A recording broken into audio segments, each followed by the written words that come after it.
Hello, জি আমি বাসা ভাড়ার জন্য ফোন করেছিলাম। আমি নিচেই আছি আঙ্কেল, আপনি একটু কষ্ট করে নিচে আসবেন। আমি আঙ্কেল না, আঙ্কেল আমার বাপ।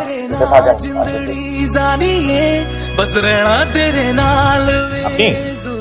আপনাকে তো বাসা ভাড়া দেবে না, এটা ফ্যামিলি বাসা। আমি ফ্যামিলি নিয়েই থাকবো। কে কে? স্বামী, সন্তান? না না, আমার বিয়ে হয়নি। বাবা মা আমরা তিনজন থাকবো। আপনার বাবা থাকতে আপনি বাসা দেখতে আসছেন কেন? আমার পছন্দের নিব, তাই আমি এলাম। ভাড়া কেমন? আমাদের কাছে না খুব বেশি একটা বাজেট নেই। আসেন, বাসা দেখবেন, আসেন। কি বলেন, নতুন ভাড়াটিয়ার কাছ থেকে কম ভাড়া নিয়ে বলছো? ভাড়া কম নেবো কেন? যা ভাড়া তাই দেবে। ওরা আমার খুব পরিচিত বাবা, আমার বন্ধু বাবা। আর বাবা এখন বলে ফেলছি, প্লিজ তুমি এখন কিছু বলো। এই সমস্ত অযথা ঝামেলায় কেন যাস বলবি?